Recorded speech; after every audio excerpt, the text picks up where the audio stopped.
Hola, ¿qué tal? Buenas noches. Los saluda su amigo Elías Huerta Absijas y les doy la más cordial bienvenida a esta entrevista en modalidad digital que hemos venido haciendo cada jueves con esta nueva modalidad y trayendo para nuestro auditorio de la Ciudad de México, del Estado de México, de las entidades que se conectan con nosotros, las abogadas, los abogados, los amigos y los amigos de varias entidades, poco a poco se van conectando. Nos da mucho gusto darles la bienvenida.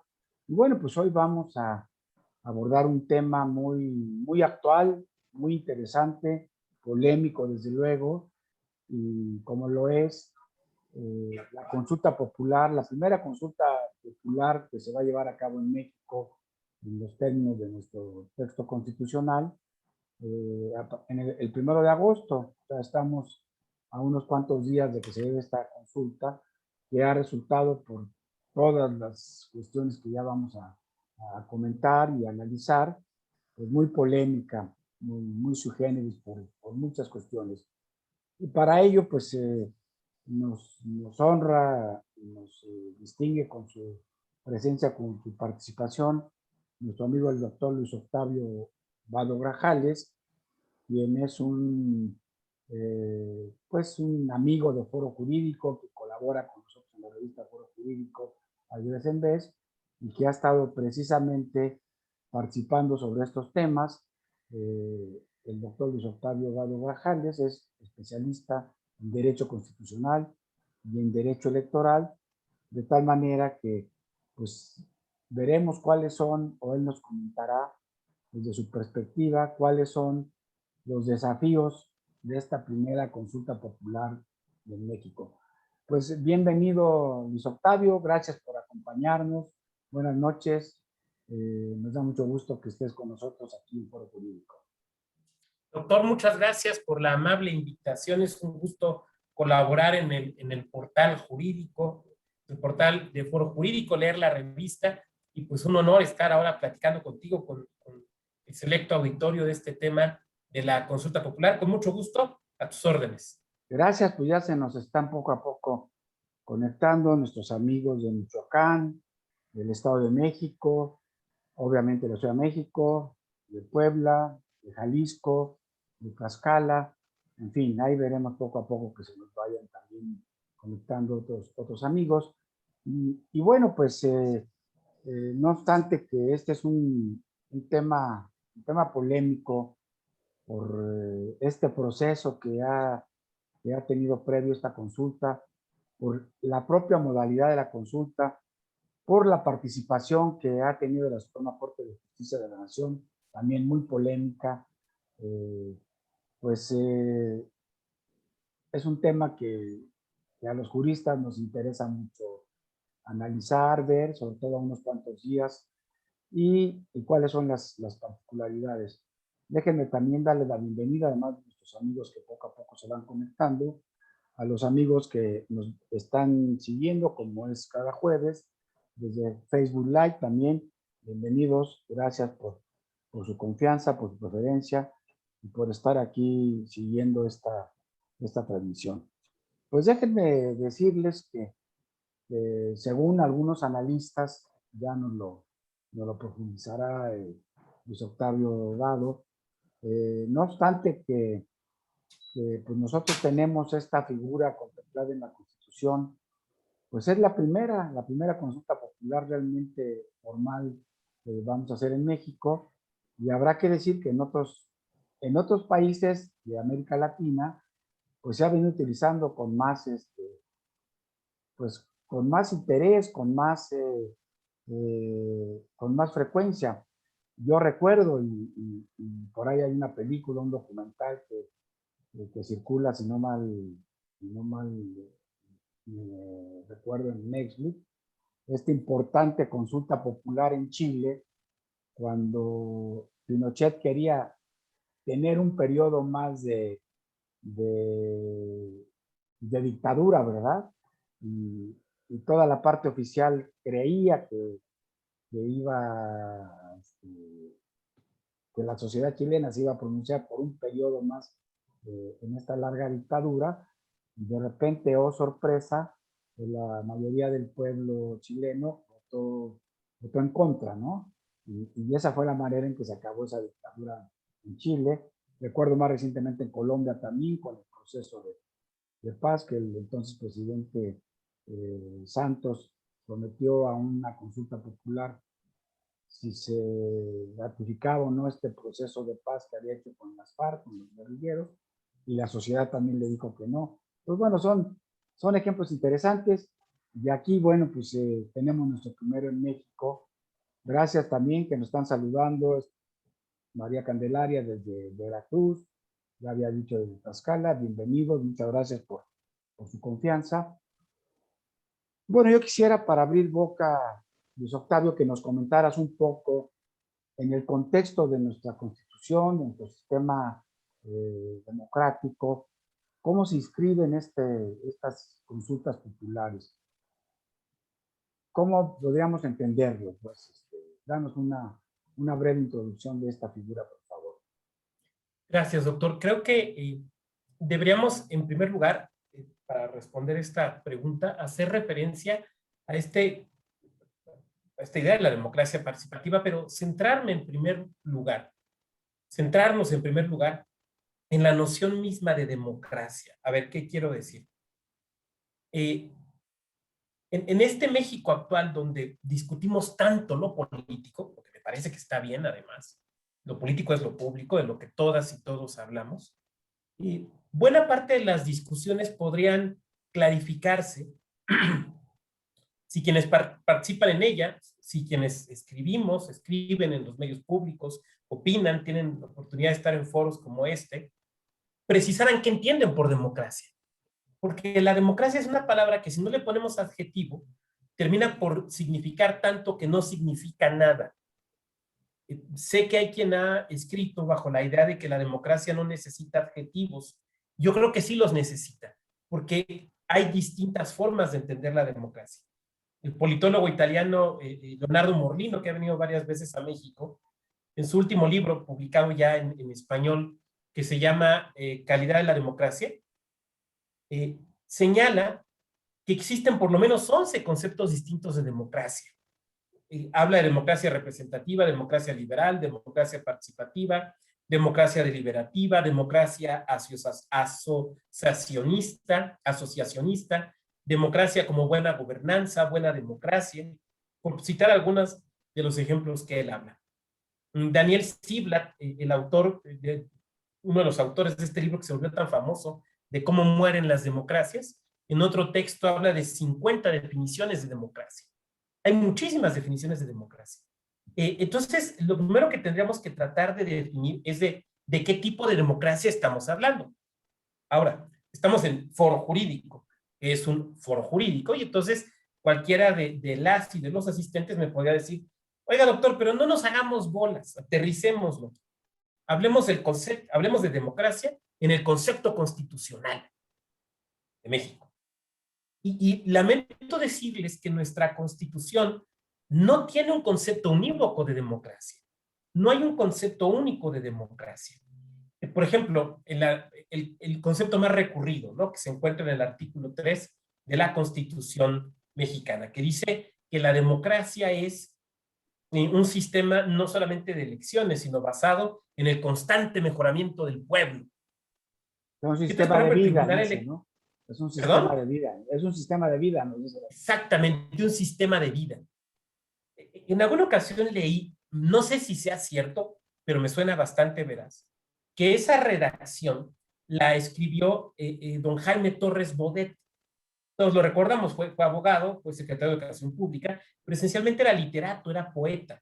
Y de hecho la redacción suena más, si me permiten decirlo así, más a un lenguaje poético que a un lenguaje jurídico. Y entonces, por ejemplo, ahí tenemos en el artículo 3 constitucional esta definición que sería, digamos, una definición sustancialista. Pero el artículo 41 de nuestra Constitución nos habla de democracia representativa, como sucede también en los artículos que se refieren a las facultades, por ejemplo, del Congreso de la Unión y de las legislaturas locales. El artículo 1 constitucional nos refiere a una democracia garantista a la Luigi Ferrajoli. Ferrajoli dice, lo explica con mucha claridad en esta obra magna que tiene, su opus magnum, que es Principia Juris, en el tomo 2, que es Teoría de la Democracia, lo dice con mucha claridad, que para él la democracia, en su vertiente de democracia constitucional, no es el mero mando de las mayorías, sino el respeto de derechos fundamentales. Por lo tanto, él pone el acento no en la voluntad mayoritaria, sino en el respeto de derechos fundamentales. Lo que algunos han llamado, por ejemplo, Leopoldo Gama, por ejemplo, Roberto Niembro, un constitucionalismo fuerte. Constitucionalismo fuerte. Entonces ahí tenemos un segundo, tercer concepto de democracia.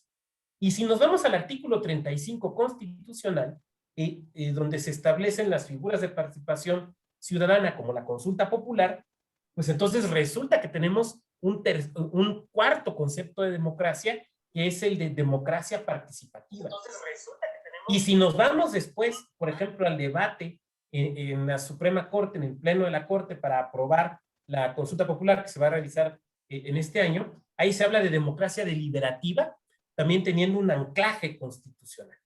Entonces podríamos decir que nuestra Constitución habla por lo menos de democracia sustancial, democracia representativa, democracia participativa, democracia garantista y democracia deliberativa.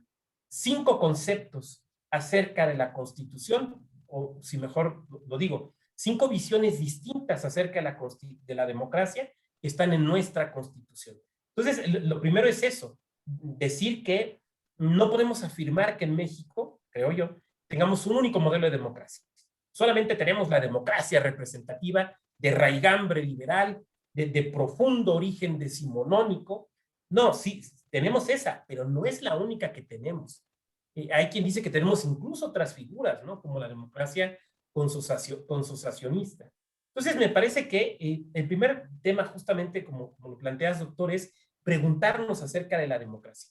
A mí me parece entonces que estos mecanismos de participación ciudadana, como la consulta popular, pero no solo la consulta popular, el año próximo viene la revocación de mandato en marzo, muy probablemente, tienen, y en muchos lugares tenemos otras figuras de las que ahorita podemos platicar, tienen su arraigo, su engranaje constitucional en este hecho, en el hecho de que no hay un concepto unívoco de democracia y no hay en nuestra Constitución un concepto único de democracia. Bien, déjenme comentarles que Luis Octavio Vado, pues es, ya lo comentábamos, especialista en temas de derecho electoral y constitucional. Él es licenciado en Derecho, maestro en Derecho, doctor en Derecho, profesor de licenciatura y de posgrado en la Universidad Contemporánea de Querétaro. Actualmente es funcionario en el Tribunal Electoral del Poder Judicial de la Federación. Ha sido consejero electoral en Querétaro, donde fue también director de Educación Cívica y Capacitación Electoral, y también es miembro de la Red de Investigadores Parlamentarias en Línea.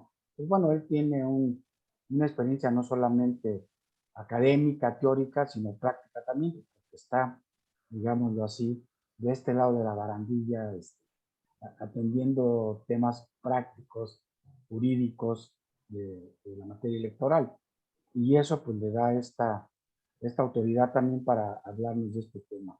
Pues yo quisiera que entráramos un poquito más en materia y nos platicaras en los términos del artículo 35 constitucional, cómo se cataloga esta figura de la consulta popular y cuál es el antecedente polémico de la intervención de la Suprema Corte de Justicia, que a la propuesta del presidente de la República, Andrés Manuel López Obrador, de llevar en esta primera consulta popular la posibilidad de que sean o no juzgados los expresidentes de México antes de él, los 5 anteriores, pues que él hace una pregunta y que se somete por este especial procedimiento que marca la Constitución al control de la Corte, y la Corte de repente cambia la pregunta y parecería que es un examen de posgrado y no una consulta popular. Adelante, por favor, Carlos. Muchas gracias. Creo que el tema de los antecedentes es fundamental. Insisto, estamos en un espacio académico jurídico, entonces seguramente todas y todos recordamos nuestras clases de derecho romano, ¿no? Ya sea que hayamos llevado aquel libro clásico de Jean Petit o el del profesor Floris Margadán, recordaremos que esto nace en Roma. O sea, a ver, la consulta popular no es más que una forma de hablar de dos figuras, que es el plebiscito y el referéndum. Y recordamos que el plebiscito era aquella figura que tenía la plebe para tomar decisiones que en principio solamente les afectaba a ellos y no a los patricios. Pero bueno, a lo mejor eso es muy histórico. Yo quisiera hablar específicamente de México. A ver, ¿qué antecedentes tenemos en México de esto?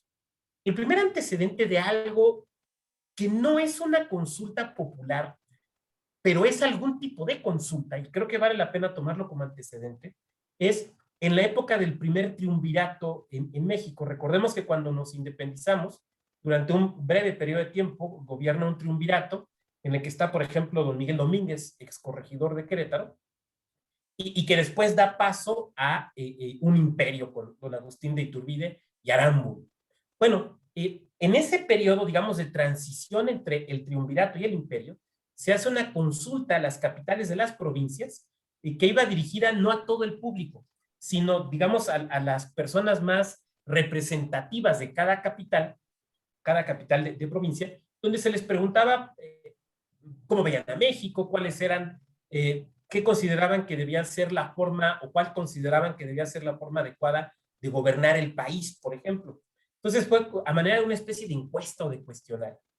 Pocos años después se dio una, lo que hoy le llamaríamos una consulta popular en Chiapas, seguramente lo recuerdan, para definir si Chiapas se integraba a la República Mexicana o formaba parte de Guatemala. Y es muy interesante esta consulta porque se votó tal y como le gustaría a Schmitt, como le gustaba a Schmitt, a Carlos Schmitt, que se votara porque fueron votos públicos. Cuentan las crónicas que lo que se hizo fue que en las parroquias, acuérdense que había este sistema electoral de electores de parroquia, ¿no? Entonces, en las parroquias se pegaban unas listas, una especie de cartulina donde tú te anotabas si estabas a favor de que México, de que Chiapas fuera parte de México, te anotabas en una cartulina, anotabas tu nombre. Si estabas a favor de que se quedara como parte o para parte de Guatemala, pues te anotabas en el otro lado. Por eso digo que fue un voto público. El siguiente antecedente nacional y el último nacional, digamos, por llamarlo de alguna manera, fue algo parecido a una revocación de mandato que fue en 1854 con don Antonio López de Santa Anna, que convoca a una, ya con el problema de la revolución de Ayutla, el levantamiento de Juan Álvarez y de Ignacio Comonfort, convoca a que los electores, y digo los porque solamente eran hombres, decidieran si querían que Santa Anna siguiera gobernando o no. Y el voto también fue público. Públicamente tenía uno que decir si votaba uno porque Santa Anna continuara o porque se retirara del encargo. Ya imaginarán quiénes ganaron. Ganaron los que dijeron que Santa Anna se quedara y ya supondrán cómo les fue a los que públicamente dijeron que estaban en contra de Santa Anna, ¿no? El siguiente antecedente lo podemos tener ya hasta finales de los años 90, porque en los años 70 en reformas constitucionales y legales se habló de consultas, pero no se materializaron y más bien se empezaron a crear consejos consultivos en algunas entidades, pero esa es otra figura. Por ejemplo, los zapatistas, ustedes recordarán que los zapatistas hicieron una consulta en el ámbito nacional para decidir si deponían las armas o no.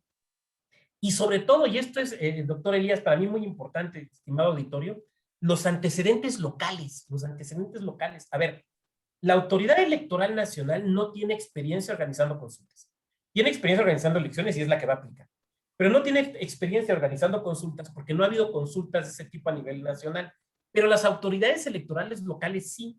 Porque ha habido consultas, por ejemplo, en Yucatán. En Yucatán ha habido 4 consultas municipales. Ha habido consultas locales en Veracruz. Ha habido consultas en Guanajuato. Consultas en Jalisco. Consultas en Querétaro. A mí me tocó participar, por ejemplo, en la organización y en la ejecución de un plebiscito municipal. En la Ciudad de México, consultas aquella famosa del corredor, ¿no? Por ejemplo.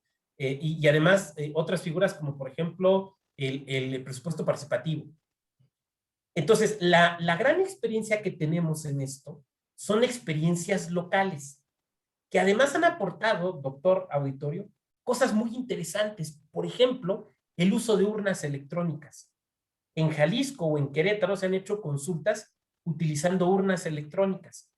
Alguien del público me dirá, oiga, ¿por qué utilizar una urna electrónica?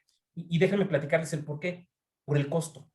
Una urna electrónica que, por ejemplo, un órgano electoral le pide prestado a otro, no tiene costo si lo comparamos con la impresión, por ejemplo, de las boletas. Y cuando se organizan, por ejemplo, consultas en el ámbito municipal, estoy pensando en las que han acaecido en Guadalajara, en Jalisco, probablemente en Guadalajara, en Jalisco, en Yucatán o en Querétaro, son los municipios quienes pagan las consultas, no los gobiernos locales. Y sabemos que en México tradicionalmente los municipios no tienen recursos. Por lo tanto, el ahorro económico se vuelve importante. Pero no solo el ahorro económico, sino también una responsabilidad ecológica, si me permiten decirlo así. Porque al no necesitarse imprimir la boleta, pues esto genera una serie de ahorros que son importantes. Desde luego tenemos otros antecedentes que yo pondría en otra bolsa, ¿no? Por ejemplo, la consulta respecto del aeropuerto, ¿no? Los pondría en otra bolsa porque son formas de auscultación del sentir popular o del sentir ciudadano, si me permiten decirlo así, que no son las que están contempladas en la Constitución. ¿Con esto digo que son ilegales o inconstitucionales? No, a mi parecer no lo son, sino que simplemente son otros métodos de auscultación que se les han llamado consultas, pero que no son las consultas previstas en la Constitución, pero que tampoco son ejercicios de cuestionamiento popular que estén prohibidos. Me parece que no iríamos por ahí. Creo que esos son principalmente los antecedentes tanto nacionales como antecedentes locales que tenemos. Ahora, Allá a un lado... coméntanos en relación con esta, ¿cuáles son pues, los requisitos, digo, lo que hace polémica esta consulta, o sui generis, el costo, 500 millones de pesos, que tiene que participar, qué número del electorado, digo, temas difíciles, ¿no? Porque creo que se requieren 37 millones de votos para que pueda ser informatorio. En fin, creo que esos son los temas que al auditorio le interesa un poco conocer sobre esta primera consulta popular y cuáles son los desafíos que se enfrentan, ¿no? Que nos vamos a enfrentar. Claro, aquí don Antonio Urbina nos recuerda la consulta de la cervecera en el norte del país, desde luego otro estupendo ejemplo. A ver, vamos a hablar del procedimiento y eso me permitirá plantear varias cosas. Primera, ¿quiénes pueden solicitar la consulta? Bueno, una minoría legislativa la puede, partidos políticos con representación parlamentaria, el presidente de la República y también la ciudadanía en un 2%. La consulta puede ser nacional, como esta que vamos a tener, o consultas locales, de las que ya he platicado, que la Ley Federal de Consulta Popular les llama consultas regionales. Esas consultas locales son asunto de cada entidad. Centrémonos en las consultas nacionales. El órgano que concentra, digamos, la petición debe ser un órgano legislativo, ya sea la Cámara de Diputados o la Cámara de Senadores. Puede ser cualquiera de las dos, Cámara de Diputados o Cámara de Senadores. Donde llegue la petición, bueno, los propios partidos con representación legislativa de la ciudadanía o de la presidencia de la República. En este caso, ¿cuál fue?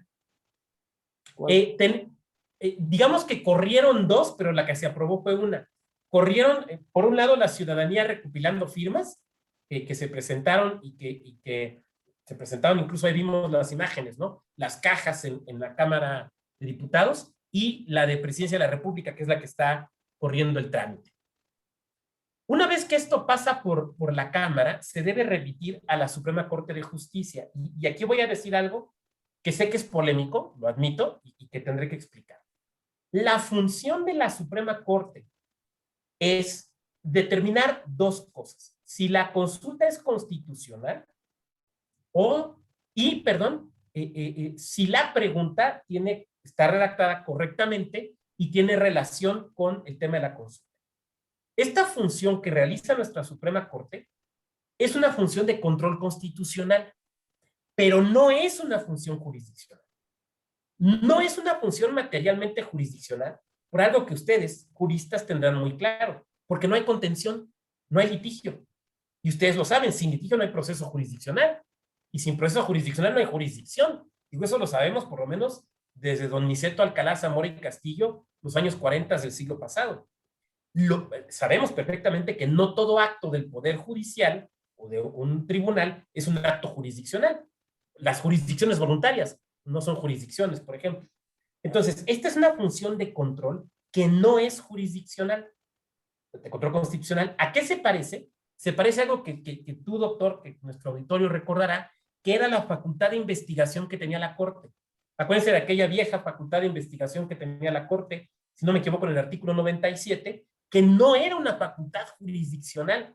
Si ustedes recuerdan aquel caso famoso de la periodista Lidia, me parece que se llama, Lidia Cacho. Exactamente, Lidia Cacho, que llega a la Corte, en la discusión, lo dice con mucha claridad el ahora ministro en retiro, don Genaro David Góngora Pimentel, esta no es una función jurisdiccional, y desde luego no lo era. Esta función de la Corte, de aprobar o no, de analizar la constitucionalidad de la consulta, no es materialmente jurisdiccional, porque, insisto, no hay litigio, no se está resolviendo ningún litigio. Y bueno, eso es importante tenerlo claro. ¿Por qué me parece que es relevante tenerlo claro? Porque en la discusión, sí en la Corte, pero sobre todo la discusión que se dio en los medios, me parece que el análisis que se hacía de parte de algunas personas partía de considerar que era como una especie de proceso judicial. No, es un procedimiento, pero no es un proceso judicial. Eso es importante tenerlo claro. La Corte tiene que revisar si el tema es sujeto de consulta, porque hay asuntos que no son sujetos de consulta. Por ejemplo, los impuestos, por ejemplo, la organización de las Fuerzas Armadas, por ejemplo, la materia electoral, por ejemplo, el retirar a un funcionario público de su cargo tampoco puede ser objeto de consulta porque es objeto de revocación de mandato. Esa es la primera parte. La segunda parte es si la Corte considera que el tema a consultar es constitucional, y remarco que es un sí condicional, entonces entra a revisar la pregunta. La pregunta tiene que... Déjame hacerte una pregunta aquí de Vox Populi en el momento en que se da esta participación de la Corte.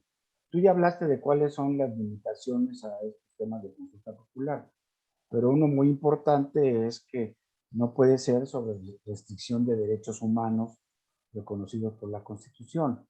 Entonces, se ha cuestionado mucho de cómo es posible que pongas a consulta la aplicación de la justicia o la eventual violación de personajes que fueron presidentes de la República y que podrían estarse pues afectándose sus derechos humanos. Digo, es un primer tema que ha estado en el debate de esta polémica decisión cuando la Corte la considera que sí es constitucional. No sé cuál sería algún comentario, aunque fuera breve al respecto.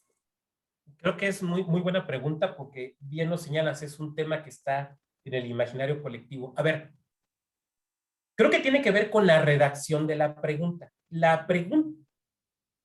Entiendo que la redacción es mejorable, lo entiendo, pero también entiendo que cuando se integra un colegiado es muy complejo llegar a una redacción específica en puntos tan discutidos que satisfaga a todos. Entonces, me parece que la redacción de la pregunta es mejorable, pero es la que fue posible. Eso quisiera remarcar. La redacción de la pregunta, con esta salvedad que he hecho, habla de responsabilidad política. A mí me parece que tenemos que distinguir dos cosas. La responsabilidad penal. Perdóname, doctor, ¿tú tienes ahí la pregunta como finalmente quedó y va a ser contestada a la ciudadanía? ¿O la leo aquí? Si la tienes tú a la mano, mejor, porque yo tendría que abrir un archivo. No, aquí está la boleta. Dice, ¿estás de acuerdo o no? Esto es lo que nos van a preguntar el día 1 de agosto y está en la boleta para que digamos sí o no.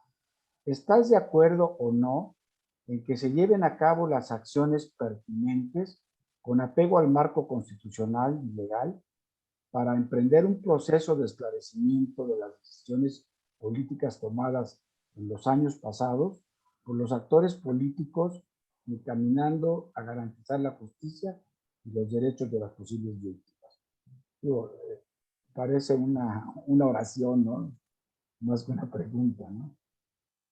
Digo, aquí es donde está pues lo polémico de este tema de la intervención de la Corte, donde se da una votación muy dividida de 6 votos contra 5 que estaban en contra de que finalmente estuviera así la pregunta, ¿no? Bueno, ahí la dejé porque creo que es un tema relevante para el análisis y los desafíos de esta primera consulta popular, ¿no? Y la propuesta original de don Luis María Aguilar, que iba en sentido negativo, que la hizo él y le hizo su ponencia por ahí, digamos que el secretario de Estudio y Cuenta responsable fue don Luis Alberto Trejo Sornio, que tengo el gusto de conocerlo y es un jurista muy sólido. Y digo, de don Luis María, pues desde luego un jurista solidísimo, ¿no? Yo creo que, asumiendo que la pregunta pudo quedar mejor redactada, me parece que hace referencia a esclarecimiento de hechos políticos, no al ejercicio de acciones penales. Me parece que el ejercicio de la acción penal o de la responsabilidad penal está sujeta a la noticia criminis y a los elementos probatorios que se tengan. Y coincido con quienes han dicho que si hay que iniciar algún tipo de investigación penal, carpeta, lo que sea, pues ese es con o sin consulta y con o sin el resultado que se llegue y sea obligatorio, ¿no? Que ahorita retomaría eso porque lo habías comentado. Sí, a mí me parece... La aplicación de la justicia no está sujeta a consulta popular, ¿no? La justicia penal, desde luego que no. Yo creo que incide en otra cosa. Incide en lo que conocemos como el derecho a la verdad y el iniciar procesos de justicia transicional, de investigar la verdad respecto de hechos polémicos del pasado, que no conocemos a cabalidad qué fue lo que pasó, por qué se tomaron las decisiones que se tomaron y cuáles fueron sus efectos. Y ojo, la redacción de la pregunta, me parece, y podemos debatirlo, creo que no se centra solamente en expresidentes, sino que queda abierta, porque habla de responsabilidades políticas, que, sí, bueno, claro, luego las tienen los presidentes, pero no solamente los presidentes. Me parece que va más hacia allá, que va más hacia el tema de comisiones de la verdad, derecho a la verdad, como parte de un proceso justamente de eso, de una justicia transicional. No hacia el tema de la justicia penal, porque ahí estaré yo totalmente de acuerdo con lo que has planteado, con lo que otros juristas, hombres y mujeres han planteado, de que la justicia penal no está sujeta a la consulta. No, claro que no. Me parece que aquí está hablando de otra cosa. Ahora, distinto es el tema si se ha explicado adecuadamente o si la pregunta es lo suficientemente clara, pero me parece que justamente es para donde apunta Elías. Pero a ver, yo te haré alguna reflexión.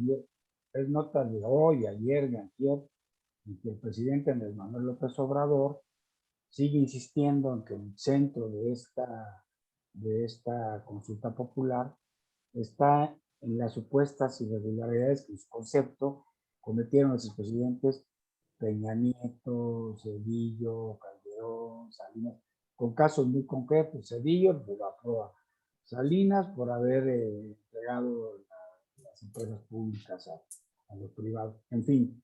Entonces, bueno, pues sí está, él pretende acotarlo a 6 personas con nombre, apellido, con actos concretos. Yo estoy de acuerdo, la pregunta parecería que se abre más, pero a mí me parece que entonces ya es ociosa la pregunta tan amplia para una consulta popular donde está este medio directo de participación democrático, pues no va a servir para lo que está previsto en la Constitución, justamente que consultes al electorado para las grandes decisiones del país, ¿no? Esa es mi reflexión. Tú eres el analista experto, pero bueno, toma un poco lo que la gente dice en el café, ¿no? No, yo creo que está muy bien, porque sí me parece que diría varias cosas. Una, bueno, cosas que sabemos, ¿no? La Fiscalía General de la República, en tanto órgano constitucional autónomo, pues puede proceder en cualquier momento con o sin consulta y opina el presidente lo que opine. Eso por un lado. Por otro lado, lo que está haciendo el presidente me parece que es una interpretación de la decisión no jurisdiccional, porque insisto que no es una facultad de control jurisdiccional, la decisión que tomó la Corte. Pero si nos atenemos un poco, que es de donde yo estoy tratando de explicarlo, ¿no? A la decisión de la Corte, al debate en la propia Corte, a lo que dice la determinación del Pleno, a lo que ha expresado el presidente de la Corte digamos, un poco como si fuera un símil de la interpretación auténtica, me parece que abona o aborda o se orienta hacia la cuestión de la justicia transicional y hacia la cuestión del derecho a conocer la verdad. Porque, insisto, en la pregunta se habla de eso, de decisiones políticas, y que me parece va más allá de la responsabilidad penal o incluso la responsabilidad administrativa, porque habría sucesos que a lo mejor uno podría decir, oiga, desde la perspectiva penal o de una responsabilidad administrativa, ya caducaron, ya prescribieron, perdón. Pues sí, pero eso no afecta al derecho a conocer la verdad, que esa es otra cuestión con independencia de que haya o no una responsabilidad. Desde luego coincido, la pregunta pudo haberse redactado posiblemente de una manera más clara. Yo quisiera pensar positivamente en que ahora que el INE va a iniciar la campaña de difusión, hará un esfuerzo para que tengamos más claro este tema, no solamente nosotros que estamos aquí platicándolo, sino sobre todo la ciudadanía. Porque viene una cuestión relevante, y lo quiero ligar con alguna pregunta anterior tuya, que es el tema de la votación. A ver, somos aproximadamente 93 millones de personas que estamos en la lista nominal de electores y de electoras. O sea, ciudadanos y ciudadanos mexicanos con credencial lector que podemos votar. ¿Quiénes van a poder votar? Esto es muy sencillo. Todas aquellas personas que votaron en la elección de hace un mes. Es así de sencillo. ¿Con qué credencial? Con la misma. Para que este ejercicio sea obligatorio, a ver, no solo en México, sino en el mundo, estos ejercicios suelen ser de dos tipos, vinculatorios o informativos. Vinculatorio quiere decir que el resultado es obligatorio para la autoridad. Informativos quiere decir que pues simplemente la autoridad ya sabe lo que opinó la ciudadanía, pero no tiene que obrar necesariamente en consecuencia.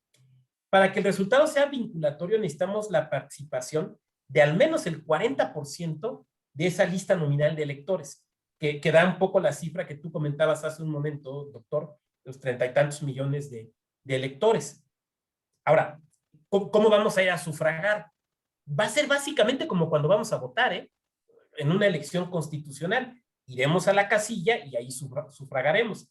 Ahora, si hay algo que tenemos que observar. El INE tiene la facultad que le otorga la Ley Federal de Consulta Popular de reducir el número de casillas. Puede juntar 3 en una. Entonces, sí valdría la pena que verifiquemos dónde va a estar la casilla donde nosotros vamos a poder votar. Y también nos vamos a dar cuenta que la mesa directiva de casilla va a cambiar porque no va a haber representación de los partidos políticos. Este no es un tema no juegan los partidos políticos en este tipo. Exactamente. Formalmente no juegan. Entonces no tienen representación, no van a tener representación en la mesa directiva de casilla. El tema de los protocolos de sanidad y demás, los mismitos que ya conocemos. ¿Qué va a pasar? Bueno, vamos a ir a votar, votaremos, y después lo que va a suceder es que en las juntas distritales del INE, las 300 juntas distritales del INE, van a llegar, digamos, los paquetes de la consulta o paquetes electorales, se van a cantar los resultados, se van a registrar, se van a mandar a las oficinas centrales del INE. En 48 horas, el señor secretario ejecutivo del INE tendrá que informar al Consejo General del INE de los resultados. El INE parece que va a correr un conteo rápido, y en 72 horas posteriores el INE, como resolución del Consejo General, nos va a informar dos cosas. Es muy importante. Primera, el resultado de la votación. ¿Ganó el sí o ganó el no? Segunda, si el ejercicio es vinculativo o no. Para informarnos eso, para decirnos eso, nos tendrá que decir cuál fue el porcentaje de votación. Si se alcanzó o no, el 40%. Ahora, quisiera redondear esta respuesta con otra cuestión que me parece importante. Somos abogados, somos abogadas, y entonces nos estamos preguntando, bueno, ¿y los actos de la consulta popular o el propio resultado son impugnables? Sí son impugnables.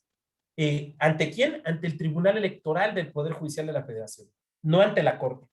Fíjense qué interesante. El resultado que va a dar a conocer el INE es impugnable ante el Tribunal Electoral del Poder Judicial de la Federación en su sala superior. ¿Por quién? ¿Quién? ¿Perdón? ¿Por quién puede impugnar? Es una muy buena pregunta porque no es un tema contemplado expresamente, pero me parece que podría ser, por ejemplo, el propio peticionario, que es el el presidente de la República, en este caso, de la ciudadanía no pasó, entonces el presidente de la República, seguramente las cámaras, y yo no sé si los partidos, y perdonen que no lo afirme con absoluta certeza, pero es algo nuevo para todos, ¿no? Cuando digo yo no sé, es porque en principio no tienen legitimación en la causa. Pero hay jurisprudencia del Tribunal Electoral que dice que los partidos políticos pueden ejercitar acciones tuitivas que protejan derechos colectivos, o en un sentido muy amplio, ¿no?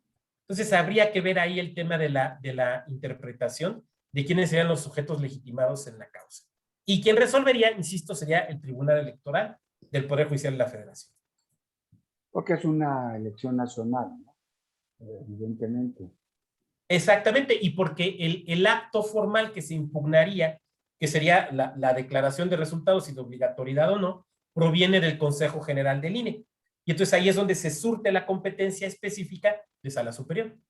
Oye, te pregunta Luis Ignacio Navarro, y es una pregunta que yo también haría.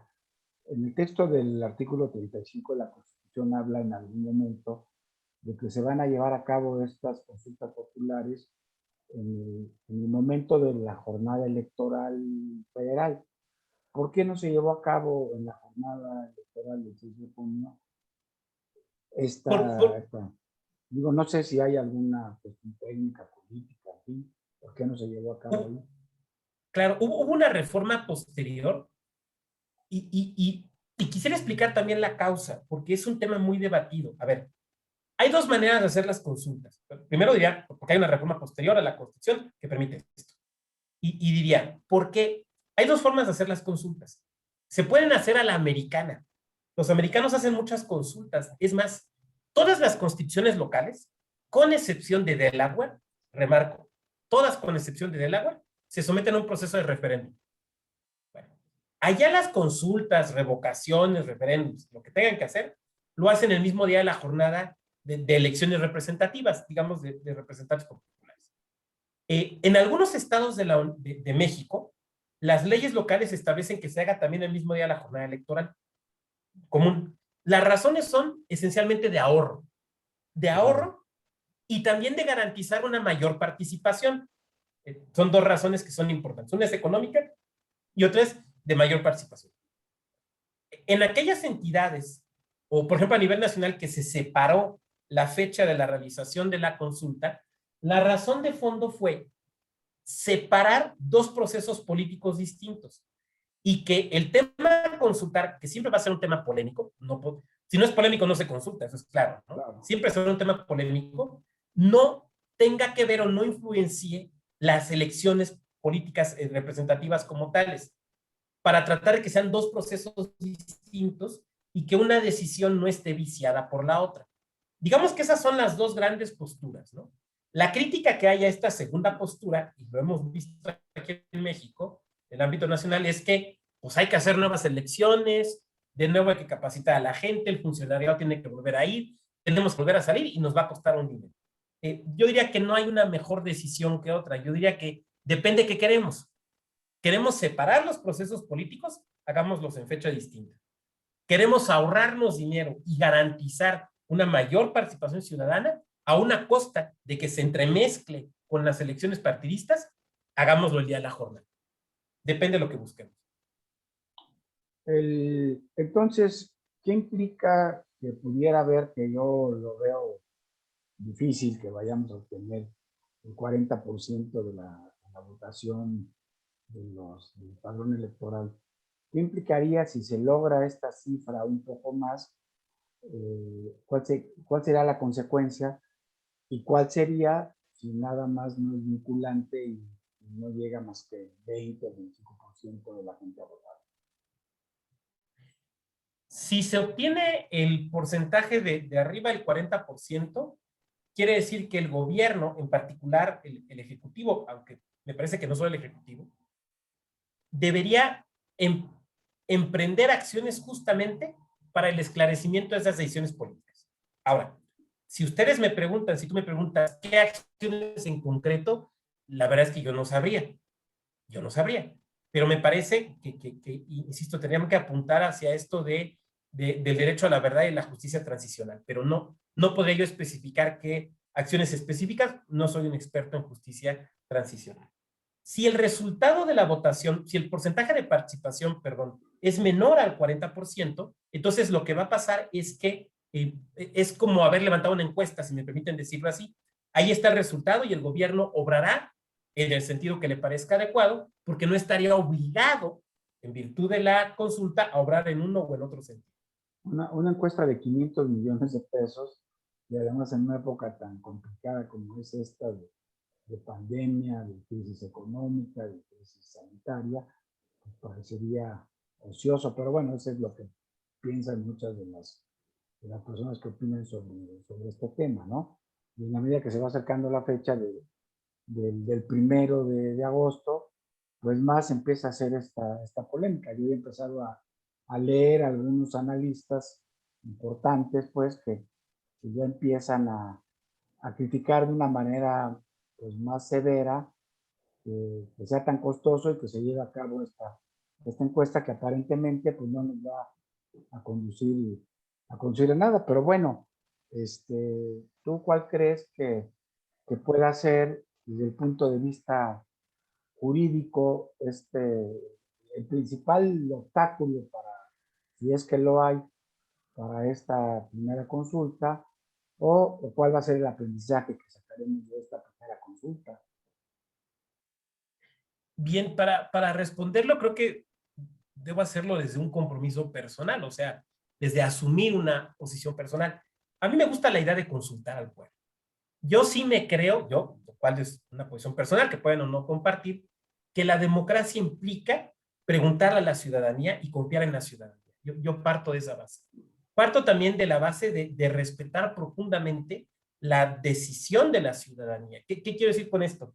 Que a mí me parece que ponerse en una postura de es que la ciudadanía se equivocó, es una postura de cierta supremacía que no se vale si uno se asume demócrata. A lo mejor si uno se asume como, no sé, de una corriente platónica, aristocrática, bueno, pues es válido, ¿no? Pero me parece que es difícil decir que uno es demócrata y a la vez negar la posibilidad de la participación de la ciudadanía en la toma de decisiones. Eso en un primer momento. En un segundo momento también diría que hay que voltear a ver la realidad. Si nosotros vemos, ahora, no tenemos un antecedente nacional que nos pueda servir para establecer una predicción de la votación que pueda haber o de la participación que pueda haber. Lo que podemos hacer es voltear un poco a los ejercicios locales. Y en los ejercicios locales normalmente la participación no va arriba del 8%. Aunque ha habido algún ejercicio en Yucatán, un municipio pequeño, que superó el 40%. Pero me parece que también estos datos de lo que ha pasado en los estados tampoco nos pueden ilustrar mucho, porque no hemos tenido una consulta con un tema similar a este. Y el último elemento que quisiera decir antes de responder la pregunta, Elías, doctor Huerta, es que no somos un pueblo acostumbrado a que se nos consulte, a que se nos pregunte. Sin embargo, si nosotros recordamos las discusiones que se daban hace 5, 10, 15 años, parte de la discusión era, es que no nos preguntan, es que no participamos. Bueno, ahora están los mecanismos. ¿Y cómo aprende uno a ser demócrata? Pues ejerciendo la democracia. No hay de otra, no hay de otra. Y yo le apuesto a que en la medida en la que más participemos, mejor será nuestra participación. Pero no solo mejor será nuestra participación, sino los procedimientos serán más depurados. El propio actuar de las autoridades ya adquiriendo experiencia, me parece que va a ser más depurado. Dicho esto, también diría que a mí me gustaría pensar en que en un futuro introdujéramos algunos mecanismos que nos puedan sí proteger o permitir la participación, pero también generar ahorros. Estoy pensando en el voto electrónico y incluso un poco provocadoramente diré, ya que tenemos el mecanismo para votar desde nuestras computadoras cuando vivimos en el extranjero, ¿por qué no pensar en algo así para las consultas populares y nos podríamos ahorrar un dinerito, ¿no? Lo digo un poco provocadoramente. A mí me parece que el principal obstáculo que vamos a tener es un obstáculo de índole práctico. O sea, ¿cuánta gente realmente va a salir a votar? ¿Cuánta gente realmente va a salir a votar. Ese me parece que es el primer elemento.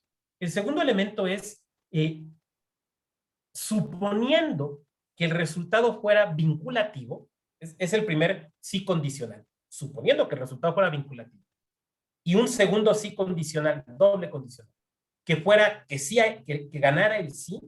El segundo problema sería ahora llenar de contenido. Ok, entonces vamos a averiguar las decisiones políticas, las razones de las decisiones políticas. Ok, ¿cómo lo vamos a hacer? ¿Cómo lo vamos a hacer? ¿Una comisión de la verdad? ¿Algún otro mecanismo de justicia transicional? No sé, ahí me parece que sería el segundo gran problema que nosotros tendríamos. Ahora, desde luego también diré por último, ¿no? Que no es el único mecanismo que tenemos, o sea, tenemos, y tampoco la revocación de mandato de posiblemente marzo del año que entra, ¿no? Tenemos muchos otros, el Parlamento abierto, los cabildos abiertos, los presupuestos participativos. Entonces, la democracia participativa, y esto creo que es bueno, no se agota solamente en la figura de la consulta, ni desde luego en esta consulta en particular. Fíjate, yo diría, es una reflexión muy personal, bueno, y también se recogen las opiniones de los amigos cuando va uno al café, en fin, de los alumnos. La verdad es que este tipo de ejercicios de consulta popular, pues tienen que ver precisamente con eso, con la idea de hacerle preguntas diáfanas, directas, sencillas al electorado, a los ciudadanos, normalmente a través de referéndum, plebiscitos, como lo vamos conociendo, son sobre grandes decisiones fundamentales que el pueblo quiere que se le consulte, quiere opinar, como comentábamos el tema de Pinochet, el tema de los acuerdos de paz. Pero ¿qué sucede en un ejercicio primero de México de consulta popular, donde se tiene que involucrar la Corte, donde hay una pregunta muy concreta si pueden ser o no sujetos de proceso penal los expresidentes, y de repente la Corte, en mi concepto, tergiversa este ejercicio democrático, como dice en la participativa, y cambia la pregunta. ¿Sí? No era el sentido de la pregunta original, estaba encaminada a un acto muy concreto que tenía que tener como consecuencia, y no se necesitaba una consulta popular, tener una comisión de la verdad contra todos esos expresidentes. Entonces, bueno, ¿qué está sucediendo? Que de repente estamos inaugurando nuestra primera consulta popular con una deformación donde el órgano que debe calificar la constitucionalidad o no del ejercicio democrático, pues cambia toda la regla. Ese es mi punto de vista, no sé qué pensarías tú al respecto, y si esto, bueno, pues en un futuro lo que necesitamos es cosas muy concretas, muy claras. Quizá va a ser también ocioso el tema de la consulta a la revocación de mandato, pero cuando menos hay una pregunta entendible por todos, muy concreta, y no esta que si estás de acuerdo, que los procedimientos y en fin, las decisiones políticas. La verdad es que pues, no parecería una consulta popular democrática participativa. No sé cuál sería tu opinión. Y bueno, te comento que estamos ya en la recta final del programa para que nos vayas haciendo tus conclusiones, ¿no? Gracias. Me parece que resumes con mucha habilidad, con mucha capacidad, lo que es la postura, permíteme decirlo así, mayoritaria del foro. Creo que la posición mayoritaria del foro es justamente esa. Y yo lo que diré es que a mí me parece que, a ver, he reconocido hace un momento la posibilidad de haber perfeccionado la pregunta. Me parece que eso es claro. Reconozco también que el generar algún tipo de responsabilidad penal, pero incluso no solo penal, sino administrativa, no está sujeta a una consideración de tipo popular. Ahí simplemente están los elementos, se abren las carpetas, se hacen las investigaciones y se hace lo que se tenga que hacer. Me parece que eso también está claro.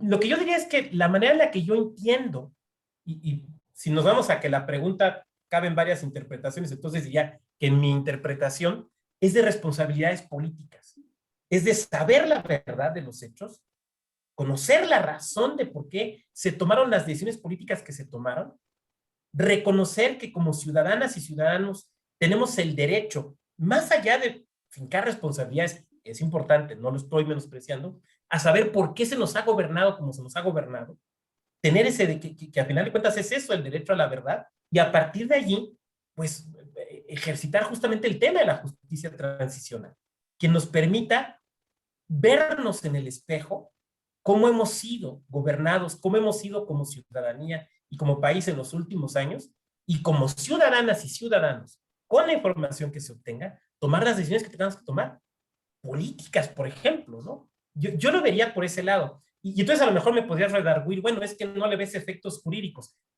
Estoy de acuerdo, yo no le veo efectos jurídicos.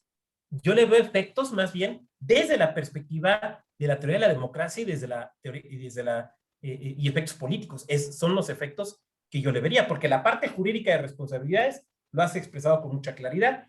Esa no está sujeta a consideraciones de tipo popular, ¿no? La justicia no puede estar sujeta, la justicia, como aquella que imparten los tribunales, pues, no puede estar sujeta al sentir popular. Estoy totalmente de acuerdo.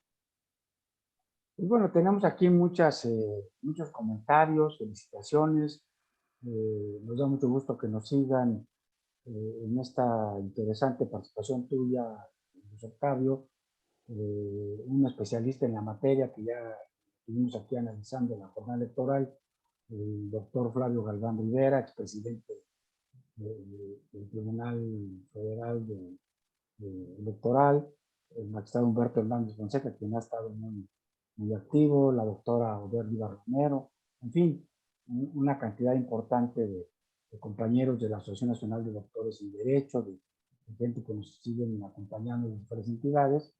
Y bueno, yo quisiera despedir el programa pidiéndote que nos hagas pues, una reflexión final, ¿no? ¿Qué debemos esperar? ¿Hacia dónde? A pesar de todas las críticas que haya en a esta consulta, pues siempre hay que ver el lado positivo, ¿no? Creo que, como tú bien dices, son ejercicios nuevos, tenemos que irlos haciendo, tenemos que ir acostumbrándonos, quizá que no se desvíe tanto la materia de, de la consulta, y que sea verdaderamente una consulta política, y yo me quedo, de verdad, soy un convencido de ello. La urna electrónica, yo tuve la oportunidad hace 12, 13 años de ser observador en una elección general en Brasil, y la verdad es maravilloso la urna electrónica, ¿no? A las 9 de la noche, sin posibilidad de hacker ni nada, ya tienes el sentido del 90% de la votación, y tienes que esperarte a las zonas amazónicas más alejadas, los últimos, pero prácticamente no tienes que gastar, es súper seguro, y no ha llegado a México, ha llegado por cuentagotas, como tú bien dices, algunas experiencias locales, pero ya deberíamos de tener la urna electrónica en México, y sería ideal para esto. Y como tú dices, yo recuerdo ahí en estas experiencias brasileñas que de repente le prestan las urnas electrónicas, que no es más que son laptops, porque no tienen problema de hackeo, se las prestan a los sindicatos, se las prestan a los municipios, se las prestan a las escuelas, y todo el mundo utiliza este formato moderno de poder recibir y contar los votos ciudadanos. Pues alguna reflexión final, Luis Octavio, agradeciendo tu participación. Muchas gracias. Yo empezaría estando totalmente de acuerdo contigo con lo que dices de la urna electrónica. Miren, tan funciona que hay un partido aquí en México, un partido nacional en México, que en reuniones de su Consejo Nacional, de su Asamblea Nacional, utilizan urnas electrónicas sin ningún problema. Yo soy un absoluto convencido de la urna electrónica. Sé que hay objeciones, creo que se pueden debatir, no es el objeto, desde luego, de esta intervención, pero coincido totalmente, doctor, con lo que tú comentas. Y poniéndonos positivos, yo lo que diría es, más allá del debate de esta consulta en particular, que aquí ya planteamos algunas ideas, yo lo que diría es que algo positivo es justamente lo que estamos teniendo hoy, aquí con ustedes, en Foro Jurídico, pero también en la prensa, pero también, como tú decías hace rato, en las mesas de café, pero también en Twitter, estamos discutiendo de esto. Estamos hablando de democracia participativa. Estamos discutiendo de cuándo, qué, cómo y quién puede consultarle al pueblo más allá de la simple elección de representantes, sino de decisiones importantes y trascendentes. Esta es una discusión que era inimaginable hace 10 años y hacia futuro yo creo que nos lo vamos a seguir preguntando. Ahora, yo pensaría que hacia futuro, donde esto hay que potenciarlo, es en el ámbito de lo local. Cuando hablo de lo local, por favor, no piensen solamente, está pensando en los estados. No, estoy pensando también en la Ciudad de México, en ejercicios que se pueden ir haciendo, que se hacen incluso algunos, para ir vinculando a la gente a la toma de decisiones colectivas. Cerraría yo diciendo algo. A ver, la democracia es más que elecciones. La democracia exige demócratas. Una sociedad no puede ser democrática si no estamos dispuestos a la participación. Muchas gracias. Pues Luis Octavio, de verdad que te aprecio mucho tu participación. Gracias, te felicito sumándome a las felicitaciones de nuestro auditorio. Agradezco también al auditorio que se nos conectó hoy, a nuestros amigos, a nuestras amigas de la Ciudad de México, del Estado de México y de varias partes del país, como ya lo comenté. Y yo quisiera cerrar haciendo nada más un par de comentarios. La verdad es que en las pasadas elecciones salimos, la cantidad de mexicanos que salimos a votar, porque había muchas cosas en juego. De entrada había 15 gobernaturas, el control del Congreso para poder contener algunas acciones, una alianza opositora, y no obstante el delicado tema de la pandemia, salimos a votar más de 50 y tantos % de la población. Pero yo creo que con esta tercera ola que estamos teniendo en la pandemia, la verdad va a ser muy difícil que se pueda conseguir ese porcentaje que le haga vinculatorio. Y yo aprovecharía, ahora sí que hoy en la mañana tuve una reunión con un personaje muy importante de la salud pública, con el doctor Armando Agüe, y nos hacía a los que estábamos en ese desayuno, una gente muy prestigiada, muy connotada, que debemos de tener muchísimo cuidado en este momento en el que los contagios están a la orden del día. La verdad es que yo invito a todo nuestro auditorio a que nos cuidemos de manera exagerada, que usemos la mascarilla, todas las medidas que se nos han venido dando por esta pandemia, porque estamos verdaderamente frente a un peligro mayúsculo ahorita con estos niveles de contagio que estamos teniendo y sobre todo de un virus que se está reforzando. Pues bueno, yo con esto terminaría reiterando mi gratitud por tu participación, Luis Octavio Vado Grajales, a nuestros amigos del auditorio, a nuestras amigas que han estado conectados hoy. Les agradezco mucho. Los invito para que nos acompañen el próximo jueves a partir de las 7 de la noche en una entrevista más de Foro Jurídico. Gracias a todos y buenas noches. Muchas gracias, muy buena tarde, muchas gracias, doctor, muchas gracias a todas y a todos. Hasta luego.